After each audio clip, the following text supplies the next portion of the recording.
договоры. Глаза Запада не интересуют вообще. Меня интересует только международное право. Россия не белая, не пушистая. Россия такая, какая она есть. Mr. Lavrov, thank you for taking the time to talk to me. I want to ask you,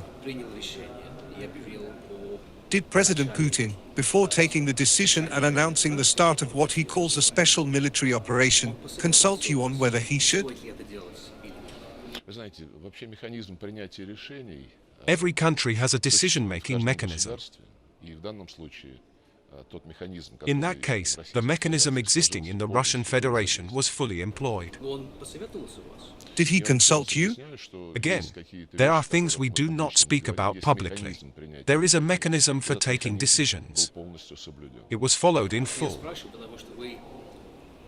I am asking because you have been foreign minister for 18 years, and invading a sovereign neighboring state is a foreign matter. The president surely assumed that there would be international repercussions. I thought he would consult you.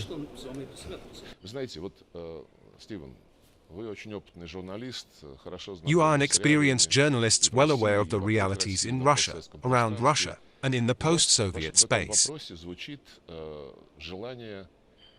Your question seeks to cancel everything prior to February 24th of this year. For 8 years, we had been promoting the necessity of implementing the Minsk agreements, unanimously endorsed by the UN Security Council, with the help of our intelligence agencies, Foreign Ministry, and Defense Ministry.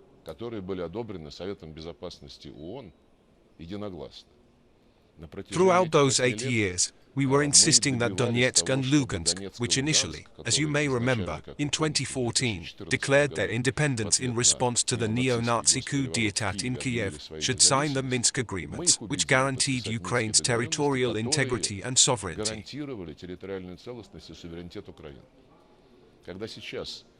When nowadays Chancellor Olaf Scholz claims that Russia must be forced to reach agreements with Ukraine, agreements that would respect the territorial integrity and sovereignty of the Ukrainian state, I have a feeling that he is not of this world but someone from outer space.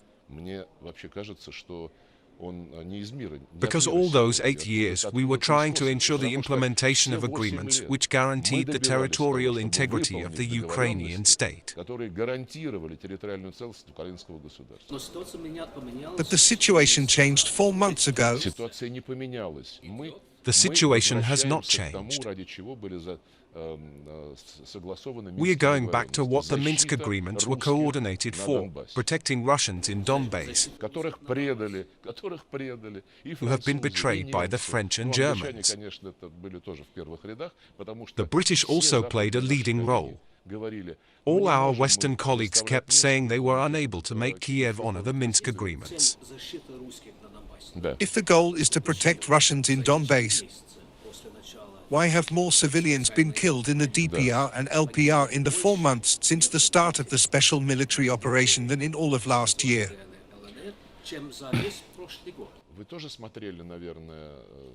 Did you also watch German ARD television and the main French TV channel, which declared recently that a maternity clinic and a marketplace had been shelled by the Russian army, killing dozens of civilians?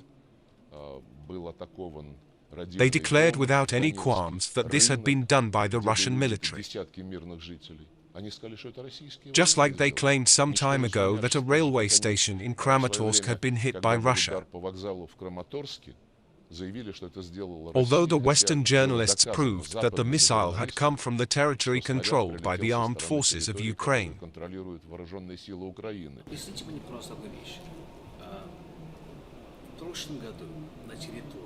Last year, 8 civilians were killed in the LPR and DPR, and 7 the year before.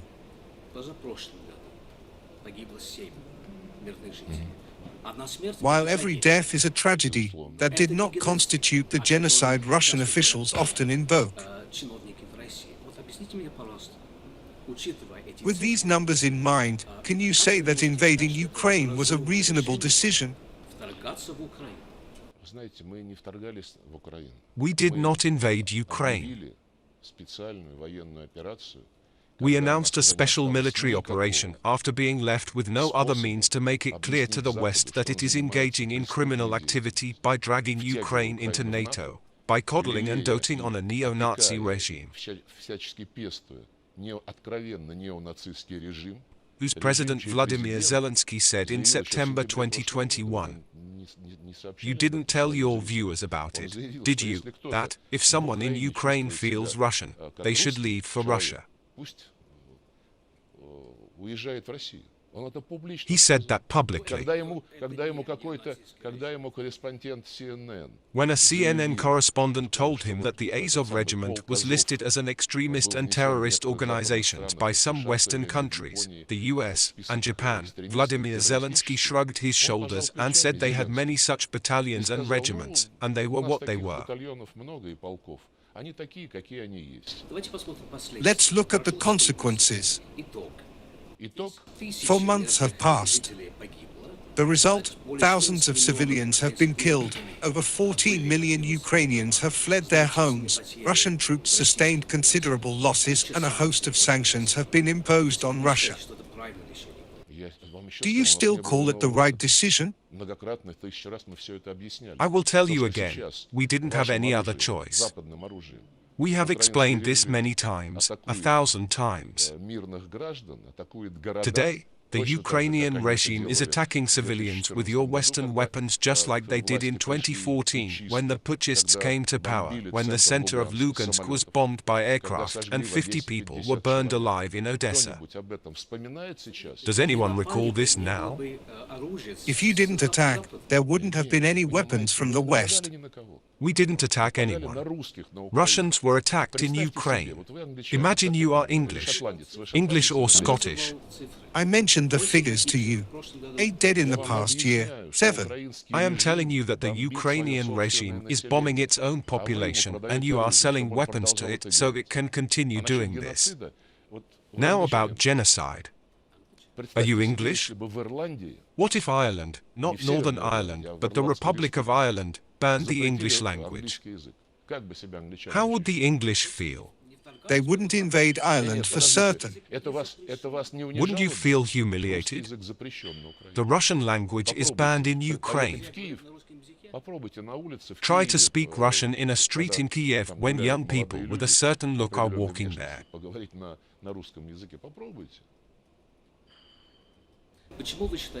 Why do you consider NATO a threat? Why do people in Russia often talk about 5 waves of NATO's expansion?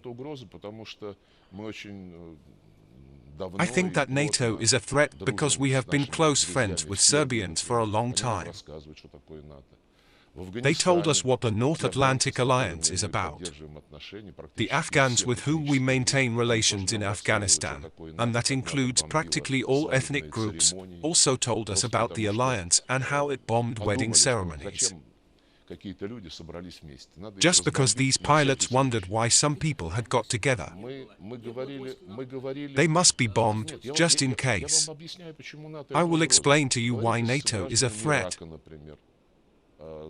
Talk to citizens of Iraq and Libya.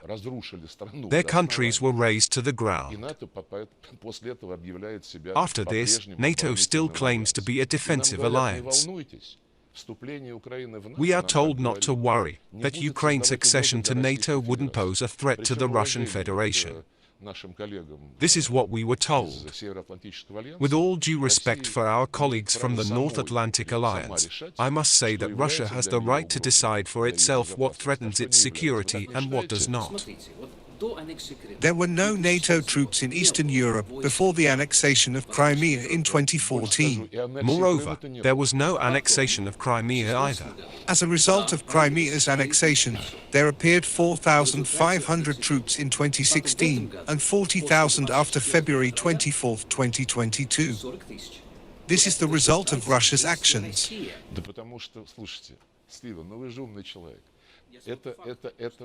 You are a clever man. These are facts. I will cite different facts for you.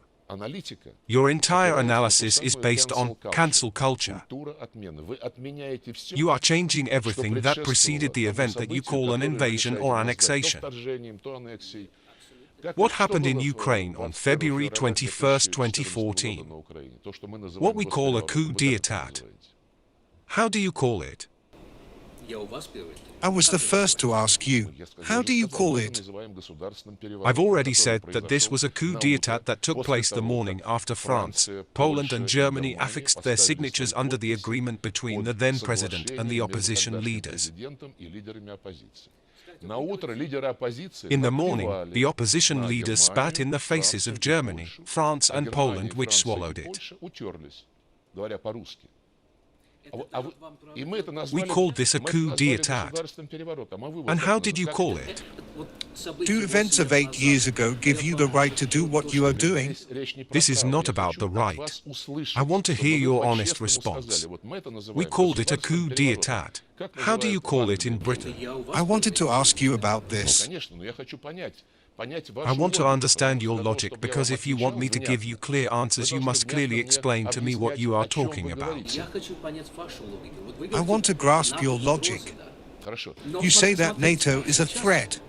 Now you are saying that there is too much NATO on Russian borders. And yet now there is even more NATO as a result of Russia's actions. Finland and Sweden are joining the alliance. Finland and Sweden have long been subordinate to the Anglo-Saxons, as the EU and NATO have drawn closer together. The EU has lost its meaning. Is the fact that Finland and Sweden are becoming NATO members a failure of Russian diplomacy? Sweden and Finland are exercising their sovereign right, and they are acting according to their government's decisions. They also are not overly concerned with public opinion, just as they didn't concern themselves with public opinion in different countries as they carried out the objectives set by NATO. Does that mean it is not a threat to Russia? We shall see how it will end. When and if Sweden and Finland join NATO, we will see what will go into effect on the ground. Whether weapons are delivered there and new contingents deployed. That said, I assure you that nobody is going to listen to either Europeans, or Finland or Sweden. They are telling us now that they will have no foreign troops or military bases. Meanwhile, U.S. Defense Secretary Lloyd Austin that the U.S. intends to increase its military presence in Europe. They have not yet decided if it will be permanent, rotational or permanent rotational. He never said the EU should be consulted. He does not want to hear from European allies. He just decided and announced that decisions will be made in Washington. Russia says that Ukraine is fighting Nazis. Ukraine is not fighting Nazis. Nazism is flourishing in Ukraine. Listen to what the UN High Commissioner for Human Rights says. She spoke in May following a monitoring mission and said that the Russian military kept 360 people, including 74 children and 5 disabled persons, for 28 days in a school basement in the village of Yagodnoy, Chernigov region, without a toilet and water. 10 elderly people died. Is this fighting Nazism? International bureaucrats, including the UN High Commissioner for Human Rights and, to my immense disappointment, the UN Secretary General and many other UN representatives, are being put under pressure by the West and are often being used to amplify fake news spread by the West. So Russia is squeaky clean, isn't it? Russia is not squeaky clean. Russia is what it is. And we are not ashamed of showing who we are. May I inquire with you to better understand your media outlet's policy on the Bucha tragedy? Did you report on the frame-up job in Bucha? You definitely said it had been carried out by Russia, right? The Guardian newspaper published in London later got preliminary forensic results which showed that most people whose dead bodies were shown by all the world's TV channels got their wounds from artillery shrapnel.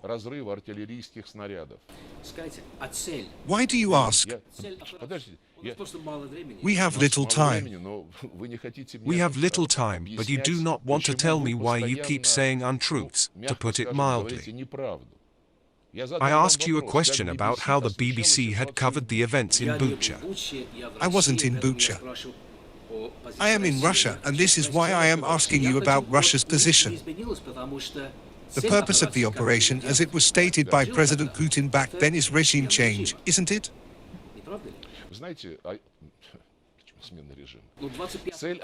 The purpose of the operation is to protect the rights of Russians, which have been blatantly ignored not only by the Kiev regime, but also by the entire West and the civilized community, which refused to implement the Minsk agreements. If you did not want to secure the rights of the Russians in Donbass through Kiev's adherence to a UNSC resolution, we will ensure the rights of Russians ourselves. That is what we are doing. On February 25th of this year, Vladimir Putin addressed Ukrainian soldiers and urged them to take power in their hands because it would be easier for Russia to come to terms with them than with this gang of drug addicts and neo-Nazis in Kiev. This sounds like a direct call for a military rebellion. No, it sounds like a direct call for fulfilling their military duty instead of serving Nazis who are cancelling everything that their regime doesn't like, including Russian education, culture and media. They didn't cancel BBC because you haven't told the truth about what was happening there for 8 years.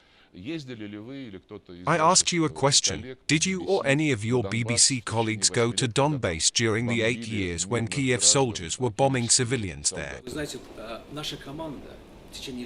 Over the course of 6 years, the BBC had many times contacted the leadership in the separatist-run areas asking for permission to go and see what was happening. We were refused entry every single time. I think if genocide had really taken place there, they would have been interested in letting us come and see, but no. Why were we denied entry? I don't know why you were denied entry. Our journalists worked there 24/7 and showed the results of bombing by Kiev battalions. You should have gone to the Ukrainian side of the contact line. They do not have such destruction there. Recently, your president praised Peter the Great for reclaiming primordial Russian territories and even added that to return and strengthen is also our lot. How many more territories and what territories are you going to reclaim? President Vladimir Putin said it all. I have nothing to add. I will tell you again, you want to forget everything that preceded this event. You deny, cancel and do not want to hear what happened before February 24th of this year. What happened before the voting in Crimea? You cannot accept that we are very patient. But when our patience runs out, we respond to rudeness and the humiliation of the Russian people, like the coup in February 2014 when power was taken by people who cancelled the regional status of the Russian language and were going to oust Russians from Crimea. They sent armed people there. What did BBC report about this? Nothing at all. You said this was a normal democratic process. Can you say categorically that Russia won't launch another special operation and won't invade neighboring territories? We believed words for a very long time. Your comrades in arms, your compatriots together with other members of the North Atlantic Alliance solemnly proclaimed a principle of indivisible security where nobody has the right to enhance their security at the expense of the security of others. When we said that NATO's 5 expansions undermines our security, we were simply ignored. Now President of France Emmanuel Macron said they must talk to Russia and should not humiliate the Russians. Do you know who replied to him? Some Czech Foreign Minister Jan Lipovsky. He said Macron didn't understand anything, implying that Russians must be humiliated. What is your attitude to this? I want to ask you about the Brits who recently got a death sentence. You should do an interview in the Donetsk People's Republic about it.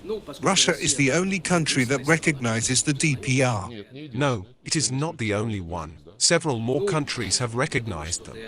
I think the DPR has a lot of influence in Russia. We are friends and allies. In the eyes of the West, Russia is responsible for these people. Do you think the death sentence?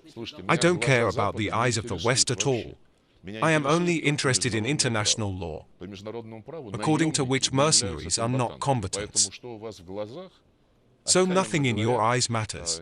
They are not mercenaries. They were serving in the Ukrainian armed forces. This should be determined by the court. Do you think the court there is independent? I am confident they have independent courts there.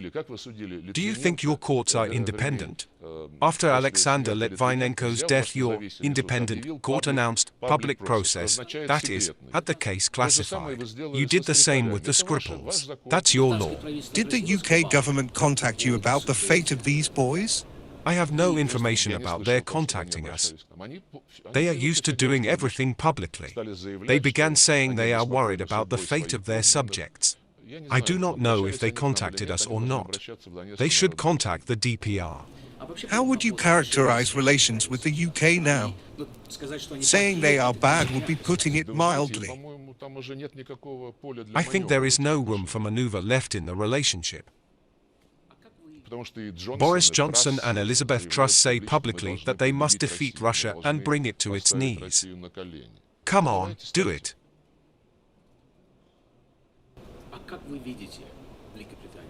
How does Moscow view Great Britain now? This is a country which is once again sacrificing the interests of its people for the sake of politicians' ambitions, who only think about the next election and nothing else.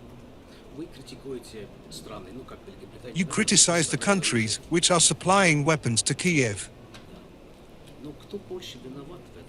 Who is more to blame, the country supplying weapons to a country which is defending its lands, or the country that has attacked it? How is it defending its lands when it bombs its own citizens? Let me remind you once again, Vladimir Zelensky said in September 2021 that those who think in Russian and feel they are Russian should beat it back to Russia. Why don't you talk about that? Why do you ignore past events? Now, when they are shelling their own cities, towns, markets, maternity homes, and hospitals, everything is all right with you. You ask me why Russia is waging a war in response to what we are showing. If they do not show in Britain the aftermath of the Ukrainian shelling of Donetsk, Kramatorsk and other places, you can certainly watch it here. Do you report anything on that? You said that you are defending Donbass and the people in Donbass. I told you that since the start of the operation 20 times more people had died. And I told you that those people are being killed by neo-Nazis. I ask you, do you show the results of the AFU's shelling of towns and villages? Or you don't show them in your reports? You don't show it, correct? That is why you want to squeeze some words of regret from me about the current development so as to send a report to London and use my words to back up the false version of events in Ukraine, which you keep broadcasting. You are wrong about that.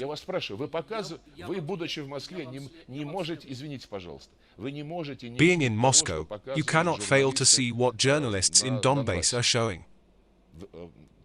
What is happening as a result of Ukrainian artillery attacks on peaceful towns and civilians. Do you report on that or not? I want to ask you. So that means you don't. I have been in Russia for almost 30 years. I have toured the country. The phrase I heard most in the villages and cities I visited was, "If only there is no war." I understand that your country suffered terrible losses. That is why it beggars belief that your country has unleashed a war in Ukraine. I don't understand why it was needed. To ruin Ukraine and the future of your own country? I got your point. You have no problems with understanding the political course pursued by Kiev in the past 10 years to cancel anything Russian, do you? You think, if only there is no war, means a possibility to humiliate Russians and Russia. As the Czech foreign minister said, replying to Emmanuel Macron, who had spoken out against humiliating the Russians. For some reason, nobody is speaking about that. You grabbed what you needed for your line, for the narrative of your broadcasts. The phrase, if only there is no war, is deeply ingrained in the Russian people.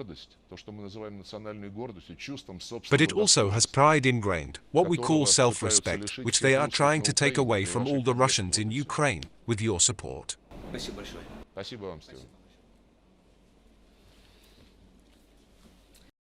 Thanks for watching. If you like our info, subscribe to channel and watch the next video.